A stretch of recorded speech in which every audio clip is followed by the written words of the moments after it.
اور سورہ حشر کی آیت میں تو یہ فرمایا گیا، اللہ تعالیٰ نے اپنے اس کلام کی عظمت کو یوں بیان کیا، وہ عظمت کما ہیا، جیسے کہ وہ فی الواقع ہے، اور جس کا کہ گویا کہ پورا ادراک ہمارے لیے اپنی بہت سی محدودیتوں کی وجہ سے ممکن نہیں ہے، لیکن ایک تمثیل کے پیرائے میں سمجھایا، لو انزلنا ھذا القرآن علی جبل لرأیتہ خاشعا متصدعا من خشیۃ اللہ وتلک الامثال نضربها للناس لعلهم یتفکرون۔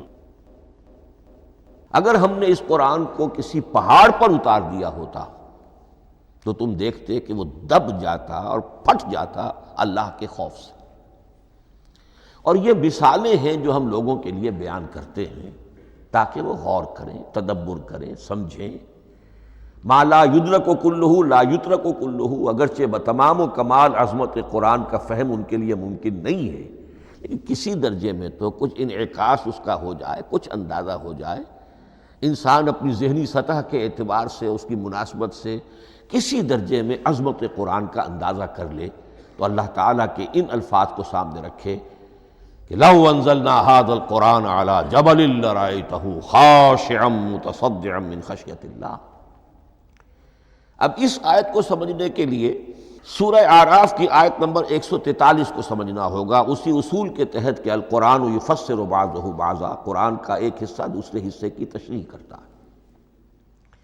وہاں یہ واقعہ بیان ہوا ہے کہ حضرت موسیٰ علیہ السلام کو جب اللہ تعالیٰ نے کوہ طور پر طلب فرمایا 30 راتوں کے لیے، جس میں بعد میں 10 کا اضافہ کر کے وہ ایک 40 رات کا ایک کورس بنا، دن رات، اس موقع پر جو مخاطبہ الہی، مکالمہ الہی سے مشرف ہوئے حضرت موسیٰ علیہ السلام، تو ان کی آتش شوق بھڑکی اور انہوں نے بڑی جرأت کر کے یہ درخواست کر دی، رب ارنی انظر الیک، پروردگار مجھے اپنا دیدار بھی عطا فرما، مجھے موقع عنایت فرما، میں تجھے دیکھ سکوں۔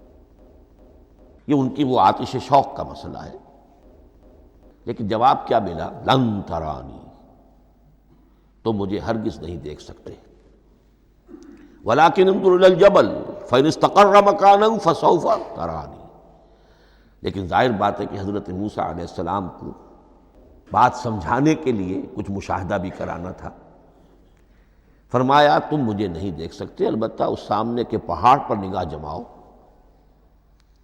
ہم اس پر اپنی ایک تجلی ڈالیں گے۔ یہ اگلی الفاظ کے اندر وضاحت ہے، میں یہاں پہلے سے بیان کر رہا ہوں سمجھانے کے لیے۔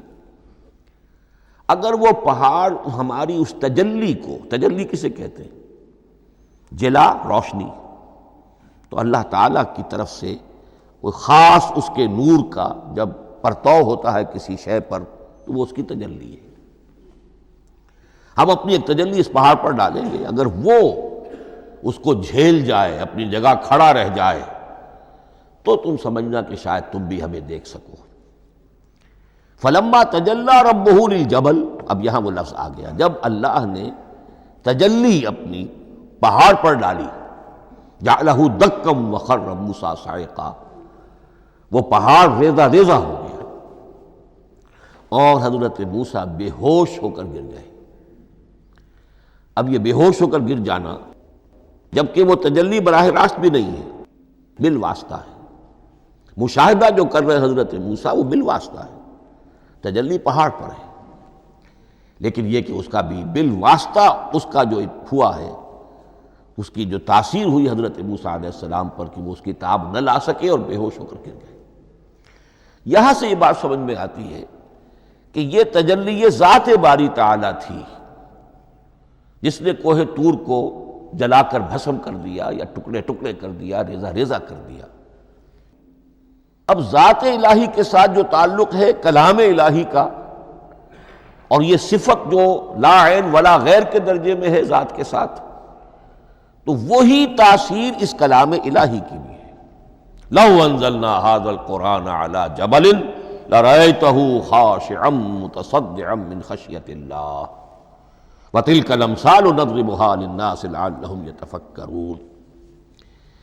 اس حقیقت کو اس دور میں اپنے مطالعے کی محدودیت کا اعتراف کرتے ہوئے عرض کر رہا ہوں کہ میرے نزدیک جس قدر پرشکوہ انداز میں علامہ اقبال نے بیان کیا ہے، اسی کیفیت کو وہ شاید اس کی کوئی مثال نہ مل سکے۔ فاش گویم آنچ در دل مضمرست، یہ کتابیں نیست چیزیں دیگر است۔ میں صاف ہی کہہ دیتا ہوں جو میرے دل میں چھپی ہوئی بات ہے۔ فاش گویم آنچ در دل مضمرست، یہ کتابیں نیست، اس قرآن کو کتاب نہ سمجھنا، یہ کچھ اور شے ہے، چیزیں دیگر است۔ اب وہ چیزیں دیگر کیا ہے؟ وہی جو میں نے عرض کیا، ذات باری تعالیٰ اور کلام کا صفت باری تعالیٰ ہونا، اس کے بنا پر جو مناسبت ہے، جو قرب ہے، جو مشابہت ہے۔ مثل حق پنہاؤ ہم پیداستو، زندہ و پائندہ و گویاستو۔ اس کلام میں اللہ تعالیٰ کی ساری صفات کا انعکاس موجود ہے۔ یہ بات ویسے بھی سمجھ میں آتی ہے، کوئی شخص ذرا گفتگو کرے، چند جملے جب وہ ادا کرے گا اپنی زبان سے، تو معلوم ہو جائے گا کہ اس کے فہم کا، اس کی دانش کا، اس کے مطالعے کا حدود اربع کیا ہے اور اس کے ذہن کی سطح کیا، سمجھ میں آ جائے گی بات۔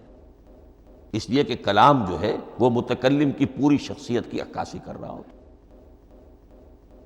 تانت بازی راگ پایا، چند جملے کسی نے کہا، پتہ چل گیا کہ یہ کس سطح کے آدمی ہیں، علمی اعتبار سے، معلوماتی اعتبار سے، تہذیبی اعتبار سے، کلچرڈ ہیں یا نہیں ہیں۔ یہ ساری باتیں چند جملوں میں واضح ہو جائیں گی۔ تو اللہ تعالیٰ کی بھی جملہ صفات کا عکس اس قرآن میں موجود ہے۔ ان میں سے جن چند چیزوں کا ذکر علامہ نے شعر میں کیا، وہ جو سورہ حدید کی آیت ہے، هو الاول والآخر والظاہر والباطن، اللہ الظاہر بھی ہے، الباطن بھی ہے۔ اتنا ظاہر کہ اس سے زیادہ ظاہر کوئی شے نہیں، اور اتنا باطن کہ اس سے زیادہ چھپی ہوئی کوئی شے نہیں۔